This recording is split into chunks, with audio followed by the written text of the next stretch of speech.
Olá, eu sou Roberto Latini, CEO do Latini Group, e hoje eu vou falar com vocês sobre a RDC 16 de 2014, recém-atualizada pela RDC 860 de 2024. Lembrando que a RDC 16 de 2014 versa sobre as autorizações de funcionamento e as autorizações especiais. Em primeiro lugar, vale ressaltar que a RDC 16, assim como a RDC 860, elas não são peças autônomas, ou seja, elas não existem por si só. Elas são fundamentadas na Lei 6360 de 1976 e no Decreto 8077 de 2013.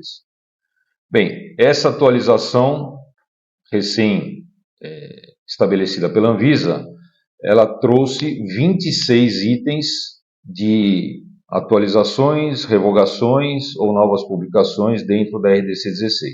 Toda empresa no Brasil que pretenda fabricar ou importar e comercializar produtos sob regime de vigilância sanitária precisa ter as suas autorizações de funcionamento e as autorizações especiais, caso essas empresas comercializem produtos produtos controlados, portaria 344 de 98. Bom, então vamos lá. Os primeiros itens que sofreram então alterações foi no artigo 2º, os itens de 21 a 24. O artigo 21, o 21 trata de requisitos técnicos, o 22, substâncias e plantas sujeitas ao controle especial, então está versando aqui sobre as autorizações especiais, que são aqueles que estão debaixo da portaria 344 de 98. O 23, alteração de implementação imediata, que são aquelas alterações que você pode fazer e não necessita aguardar uma aprovação, uma autorização, uma publicação da Anvisa em diário oficial. E, finalmente, relatório de inspeção, esse eu acho que vale a pena a gente comentar um pouquinho mais, que é o documento emitido pela autoridade sanitária competente que descreva a situação da empresa, contemplando as informações dos requisitos técnicos dispostos nessa resolução. Em resumo, quando uma empresa solicita a sua licença de funcionamento ou alvará sanitário, seja no caso do Estado ou seja no caso dos municípios, o resultado disso é uma inspeção físico-funcional. Então, a autoridade sanitária, a autoridade regulatória do município ou do Estado comparece naquela empresa, faz a sua inspeção de acordo com o roteiro de inspeção e o resultado disso é a emissão de um relatório. Se negativo, então o processo da licença de funcionamento é indeferido. Se positivo, é gerado um relatório. Este relatório, então, ele é retirado pelo responsável técnico da empresa, são juntados outros documentos, então esse dossiê ele é enviado para a Anvisa, então, para fins de solicitação, alteração ou cancelamento da autorização de funcionamento ou da autorização especial, tá? Bom, outro item é no artigo 5º, onde ele diz em que situações não se exigem a FE. Então, isso foi atualizado. Tá? Então, artigo 5º, não se exige a FE. 2. Matriz ou filial que não realizam atividades com produtos para a saúde sujeitas à FE. Anteriormente, por exemplo, se numa matriz você só exercia a função administrativa, escritório, nós pedíamos uma AFE como matriz, mas essa AFE não teria, obviamente, a sua licença de funcionamento porque ela não exercia nenhuma atividade lá, nenhuma atividade sujeita ao regime de vigilância sanitária. Agora não é mais necessário nem para a matriz e nem para as filiais que não exerçam funções de vigilância sanitária, solicitar essa autorização de funcionamento tanto na matriz quanto na filial. 5º, empresas que realizem exclusivamente instalação, manutenção e assistência técnica de equipamentos para a saúde. Isso já existia e foi aprimorado, tá? Então, as empresas que realizam assistência técnica, manutenção ou instalação de dispositivos médicos não necessitam de AFE. 6. Transporte de medicamentos, saneantes, produtos de saúde, cosméticos, perfumes e produtos de higiene entre o comércio varejista e o consumidor final. Ou seja, se você é um fabricante ou um importador distribuidor e você vendeu, por exemplo, para uma rede de farmácias ou para uma rede de casas cirúrgicas, esse transporte do distribuidor ao comércio varejista só pode ser feito por empresas de transporte que têm autorização de funcionamento ou autorização especial. O transporte do comércio varejista, que é um transporte mais fracionado, para o consumidor final, este não precisa mais de AF. Então, aquela entrega, por exemplo, de moto, né, que é clássica, da farmácia, para o consumidor, não precisa de AF. Tá? Importar produtos destinados exclusivamente para análise laboratorial de controle de qualidade ou para desenvolvimento de novos produtos. Esse é o 8º. 9. Instituições científicas, tecnológicas de inovação e desenvolvimento experimental que realizam exclusivamente atividade de pesquisa básica ou aplicada de caráter científico, tecnológico ou de desenvolvimento de novos produtos, serviços e processos. Vejam que nesse caso se fala de instituição científica, tecnológica, etc., mas não se fala da elaboração, de fabricação de produtos que vão interagir com o usuário final. Aqui se fala de pesquisa, ok? Parágrafo único. A dispensa da AFE, da autorização de funcionamento, não desobriga os estabelecimentos ou empresas de realizar as atividades conforme a legislação aplicável para cada atividade ou produto. Tá? Então, a dispensa da AFE não significa dispensa de tudo mais que essa empresa ou que essa instituição deveria seguir em termos de marcos regulatórios, marcos legais, metrológicos, etc. Tá?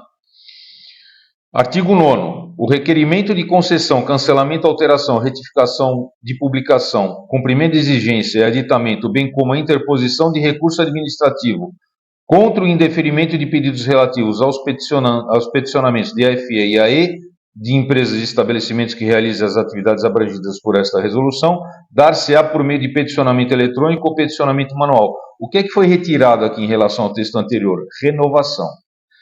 A Anvisa, eu vou falar isso mais à frente, a Anvisa retirou de vários artigos o item renovação da FE e renovação da E. Então, não existe mais a renovação da FE ou da E. Em que pontos isso foi retirado?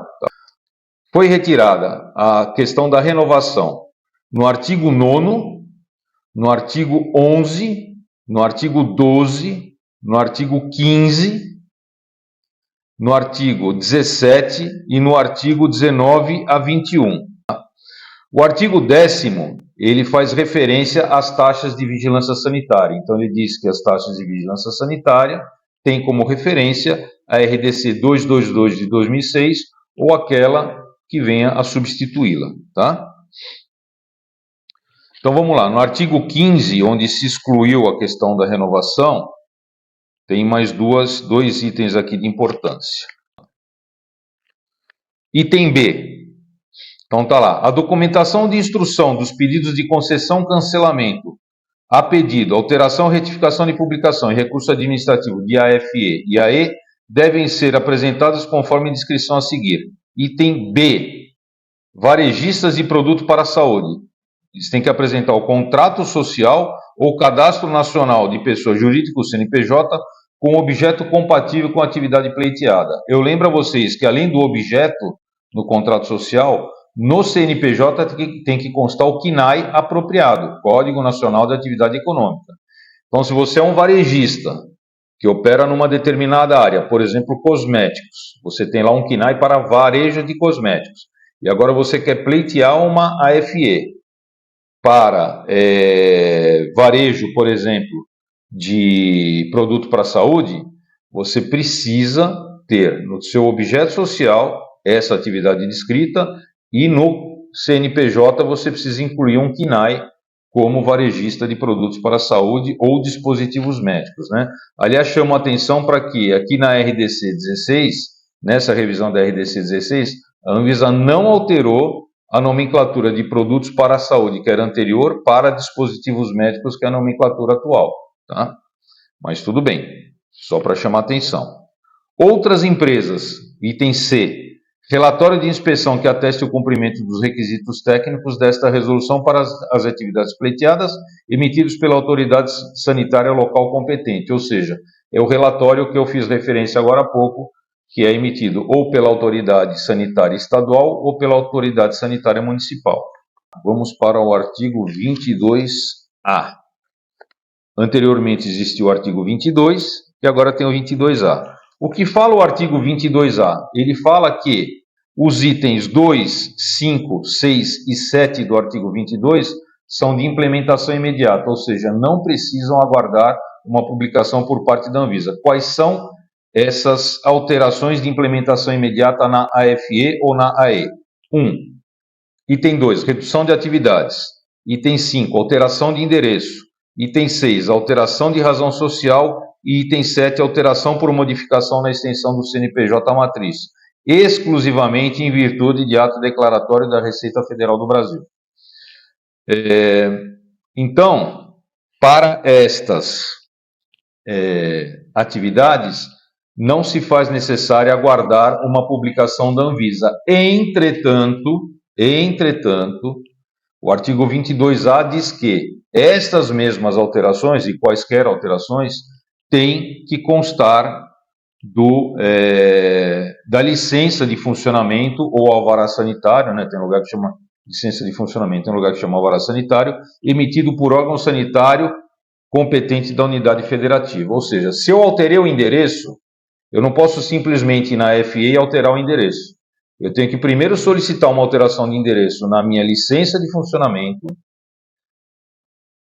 Feita essa alteração, emitida essa nova licença de funcionamento com o endereço atualizado, então eu uso essa licença de funcionamento para alterar o endereço da FE na Anvisa, por exemplo, entre as outras alterações. Ok? O artigo 29A ao artigo 29J, do A ao J. Então, nesses artigos, do 29A ao 29J, está aqui as definições dos processos de AFE e AE. Eu vou ler um como exemplo e depois vocês podem ler os demais na própria resolução. Então está aqui. O processo de fabricação de medicamentos e de produtos para a saúde contempla as atividades de armazenar, embalar, reembalar, expedir, distribuir e importar para uso próprio. Por que a Anvisa colocou isso aqui agora? Porque essas observações aqui das definições dos processos da FE e AE, eles constavam da RDC 222 de 2006, mas ele constava lá como subitens, então muita gente não conseguia encontrar isso e acabava questionando a Anvisa sobre uma informação que na verdade já existia desde 2006. Então a Anvisa houve por bem atualizar a RDC 16 e colocar isso de maneira mais detalhada. O que significa dizer o seguinte: se eu estou pedindo uma FE, se eu estou solicitando uma FE de fabricação, por exemplo, de dispositivos médicos ou produtos para a saúde, eu não preciso, na mesma solicitação, pedir as atividades de armazenar, embalar, reembalar, expedir, distribuir, porque isso já está contemplado dentro da própria atividade de industrialização, de fabricação. Lembrando que para cada atividade que você pede, que a empresa solicita, né, que a empresa faz referência no formulário de petição, ela paga uma taxa proporcional ao seu faturamento. Então, a Anvisa também aqui está chamando a atenção para que vocês não fiquem pagando taxas de maneira inadequada, né? Vamos pegar um outro que é bastante comum aí no nosso meio. O artigo 29D. O processo de importação de medicamentos, insumos farmacêuticos, cosméticos, produtos de higiene, perfumes, saneantes, domissanitários e de produtos para a saúde contempla as atividades de armazenar e expedir. Então, quando eu peço a atividade de importação, automaticamente eu já tenho a armazenagem e expedição contempladas dentro da própria atividade de importação. Eu tenho distribuição dentro da atividade de importação? Não tenho. Para a distribuição eu tenho que pedir a atividade de distribuição de maneira complementar. Ok? Bom, o artigo 30 é uma retificação, né, que foi feita e diz aqui: o descumprimento das disposições contidas nessa resolução constitui infração sanitária nos termos da Lei 6437 de 77.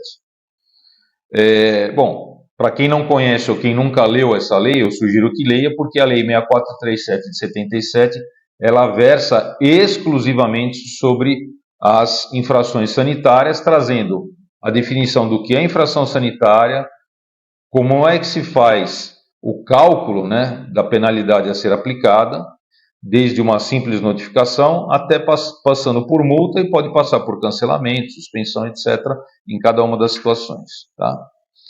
Depois, nessa parte aqui do artigo 31 até o artigo 33, vocês têm várias retificações que foram feitas algumas pela RDC de 64 de 2014 e outras pela RDC 40 de 2014, tá? Também sugiro a leitura. Eu queria chamar a atenção para que ninguém confunda o seguinte.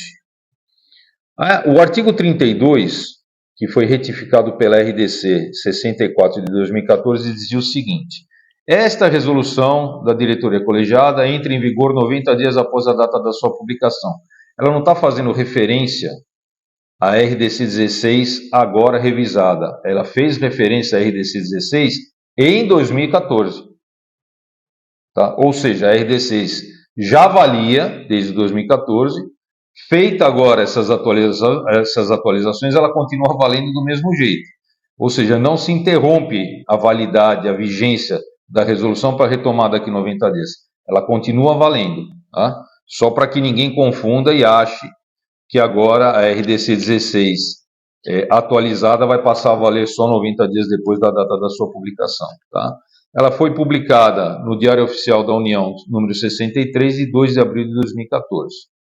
Bem, isso é o que nós tínhamos para explicar para vocês hoje sobre a RDC 16 de 2014, haja vista a atualização feita pela RDC 860 de 2024.